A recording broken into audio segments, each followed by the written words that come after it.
Hey everybody, Jacob here. I've got a big show coming up with my trio, and I thought I would do another one of my run and gun pedal board videos like the one I did a couple of months ago for my group Quarteto Nuevo. It's a very different setup, very different rig, and there's a lot of different thoughts and principles that I used to come up with this rig, and I thought I would share it with you guys. Same disclaimers before, though. The point of these videos isn't to just do random gear porn to show off my board or to have you copy exactly what I'm doing.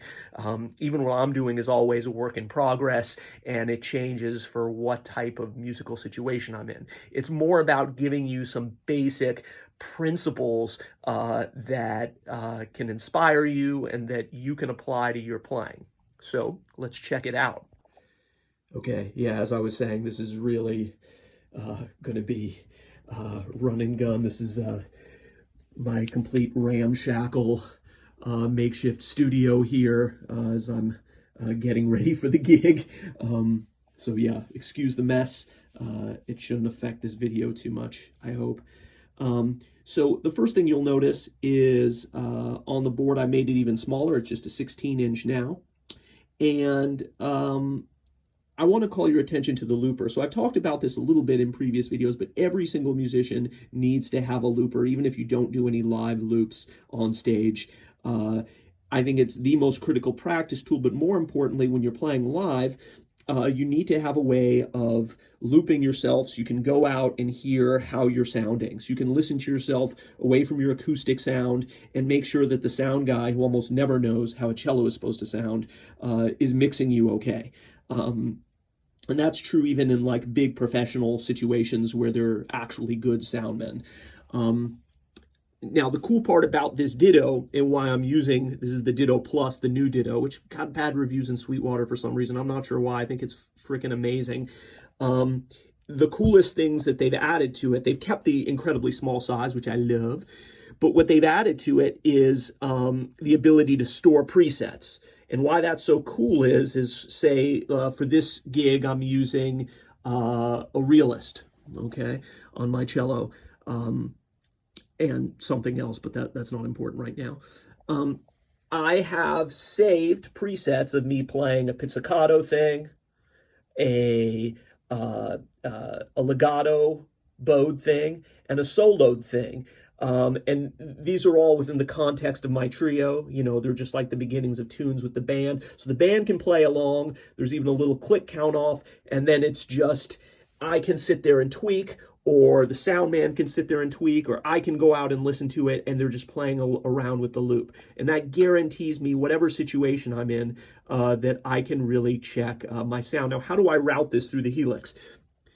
The Helix does have a looper, and I've used that in the past. The problem is that if you use first of all, I can't store loops. So this makes things really fast, and I pre-recorded them in the sound check. I don't have to take the time to try to make a good loop or whatever. It's all there. So that's freaking awesome. The other reason is that I also use my looper in performance not to do like timed stuff. If there's going to be stuff that actually needs to be kind of synced and where there's multiple loops going on, I go to Ableton at that point. But for just the kind of soundscapey, note holding kind of things, I'll do a little bit of that, as long as it's not time-based and, you know, you can't get into any trouble. And the thing is if I call up an ambient effect here on my Helix, like if I go to huge delays, right? If I record a loop there and then go back to my bowed patch to then actually solo on that, well, that's not going to work with the Helix. Even if you have a looper on both patches, it's going to have to, it just reloads everything and you lose it. Whereas if the loop is recorded here and it's just going through an effects loop at the end, you can record and get all of your, let me go back to the delays, all of your really cool and big sounds with the delays, and then that's recorded into the Helix. And as you see here, the looper is also at the very end of the chain for my bowed patch, and then I just have those sounds. Now, at the beginning of rehearsal, what that means is, because it's at, it's at the end, I wanted to record all the sounds, I usually start by moving that loop to the very beginning of my chain so that I can do my sound checking. And then at the end, I move it back in the chain to the very end, and then voila, there. It takes a little bit of doing on the floor, but it's fairly simple. Now, any effects processor, multi-effects you get these days is going to have an effects loop. It's going to give you the ability to do something like this, and I would highly, highly recommend, again, even if you don't do any live looping, having something like this as a minimum to ensure that you're going to get your sound and that you can tweak your sound. Obviously, all my EQ and stuff is kind of centered in here. This is the brain of the operation. So that's how that happens. So the other thing I want to talk about, and I might make this a separate video, but I want to talk about this guy here. And I've talked about this a bunch. This is a soft step. And again, I'm not using a computer doing anything fancy here. So I'm just using the MIDI expander to go into, or to allow me to send MIDI messages from here into my Morningstar, which will then go into the Helix. So why would I want to do that? Well, this is essentially being used as my expression pedals.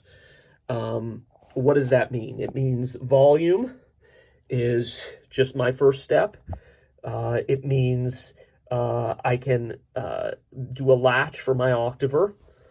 And I can also do wah with this guy. Now, what's the advantage of this? Well, if I'm using an expression pedal, which I only do in situations where it's like the only pedal I have, this takes up a tremendous amount of space on the floor, and it's really heavy, and if I need a volume and an expression pedal, it gets crazy. And most importantly, no matter what we do as cellists, and sometimes I do this, and sometimes I have to do this, this is never the best situation for holding a cello. Some cellists get used to it. And again, if I'm playing a show where it's the only thing I have, it's great. But for the amount of floor space, even a small expression pedal, this is obviously an Ernie Ball one, slash volume pedal will take up, is extreme. And if you're using a wah and a volume pedal, oh my God, God help you. Then it gets almost impossible to get really solid foot placement and to play comfortably. Now, there is something really, really cool. Now, for volume, all I do is, this is just a volume boost. Unless I'm playing really sensitive chamber music with a ton of dynamics, it's too risky to kind of have a volume pedal where, you have multiple volumes and you're trying to control that. Your monitor mix isn't what the sound guy has, and a lot of the time sound guys will be chasing you, trying to adjust after your adjustments. It's just better to just have two volume levels, which I do. And also, this actually does a lot more than just volume. When I press it, as you can see, it's turning on a compressor, it's turning off reverb. It's kind of creating almost a totally different sound that's just more designed to cut. But even if it's just a volume boost, I think it's better just to have this. Now, the cool part that I want to show you is the fact that I'm also using this as my wah, as I said. So this isn't an auto wah or touch wah. This is a real wah situation. So if I pull up on my trusty Dtto pedal, which makes it so easy and comfortable to make pedal moves while my feet are still on the floor. Isn't that awesome? Dtto when I go to wah, and I touch this, not only does this take up like no space on the floor, right? I barely need to pivot my heel at all for this. And on the Keith McMillan, the second row is a little bit higher, so you see that's kind of easy to see, and it's very easy to feel. My foot never leaves this little area, and I do a slight heel pivot to grab this, but my heel is always on the floor, and I'm usually kind of living here in between these, so it's very easy to feel where these are. Now, when I do this, instead of having to do the whole kind of, treadling thing, which is, really a lot.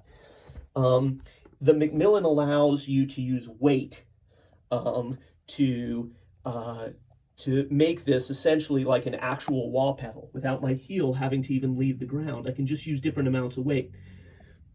So, for example, if you look on, I've got Helix Native here. This is the editor, and you see the position. You see how it's moving? As I put more pressure on it, it can go all the way down. It doesn't take a ton of pressure. You can adjust the sensitivity.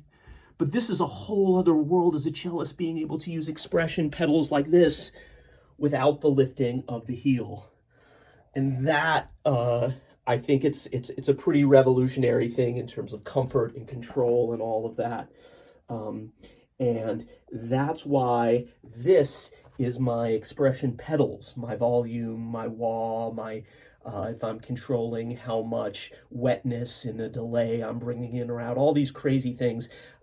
It's always the Keith Macmillan.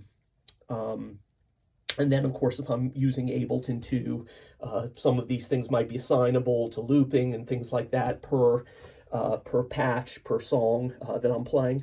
But that's a video for another day. So anyway, yeah, I just wanted to share that critical ideas about looping that, again, you can apply no matter what rig you have, and thinking about expression pedals in a different way. Anyway, I hope you guys dug that video, and I'll see you in the next one. Bye.